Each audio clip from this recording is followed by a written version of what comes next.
என் பேர் வந்து கே கந்தசாமி. ஆனால் நண்பர்கள், சொந்தக்காரங்க, எங்கள் குடும்பத்தில் உள்ளவங்க எல்லாம் என்னை கண்டான் தான் கூப்பிடுவாங்க. பிரதமர் லீவும் என்னை வந்து கண்டான் தான் கூப்பிட்டாரு. I was best in shooting, best in drill and turn out. அப்போ ஒரு டாப் ஆஃபீஸர் சொன்னார், நீ வந்து எங்கேயும் போகக்கூடாது, உடனே வந்து ஒரு இடத்துக்கு அனுப்புகிறேன் அப்படின்னாரு. வருஷம் வந்து 1963ங்க. Okay, you report to 38 oxy road. எனக்கு தெரியாது, நான் கம்பத்தில் பிறந்தவன். 38 ஆக்சி ரோட்னா எனக்கு ஒன்றுமே தெரியாதுங்க. அது தாங்க லீ குவான் யூ வீடுங்க. கடவுளே, நான் முதல் நாள் போனோன்னே ஆடி போயிட்டாங்க. அந்த வீடை சுற்றி குருக்கா போலீஸ். அப்போ நான் போய் சேர்ந்தேனே. ஓகே, ஸ்லோலி அந்த அவர் பாடிகார்ட் டீமில் என்னை சேர்த்தாங்க.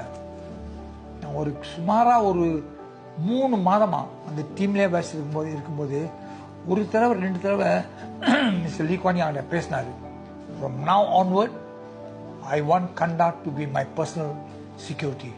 அதாங்க வாழ்க்கை கம்ப்ளீட் சேஞ்ச் பண்ணிங்க. அதில் இருந்துங்க 29 வருஷம் அவர் பர்சனல் பாடிகார்டாக இருந்தேன். எப்பொழுதும் சாப்பிடும்போது மத்தியானம் லஞ்ச் டைம் ஒரு ஸ்பெஷல் இன்வைட்டட் கெஸ்ட் வருவாங்க.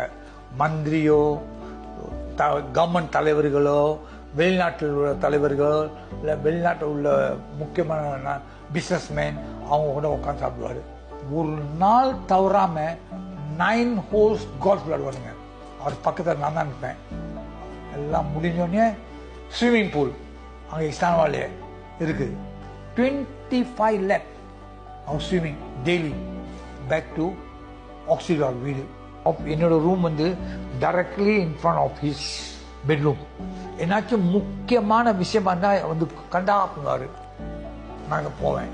அப்போ இன்ஸ்ட்ரக்ஷன் கொடுப்பாரு. இல்லாட்டிங்க நம்புறீங்களா இல்லையோ, மணி 1 மணி 1:30 மணி வரைக்கும் அங்கே உட்காந்து பேப்பர் ஒர்க் செய்கிறாங்க. அதில் இருந்து நானும் நினச்சி பார்த்தேன், நம்மெல்லாம் கொடுத்து வச்சவங்க இந்த சிங்கப்பூர் மக்கள் எவ்வளவோ நன்றியை சொல்லணும் அவருக்கு. அவர் வந்து எல்லாருக்கும் நல்ல வழி காமிச்சாரு. நான் அவர் வந்து 28 வருஷமாக பார்த்ததுலேருந்துங்க ஒரு காலமும் நம்ம ஜாதி மதமோ கலரோ மொழியோ பேச மாட்டார். அவருக்கு வந்து எல்லாம் equal, everything is the same.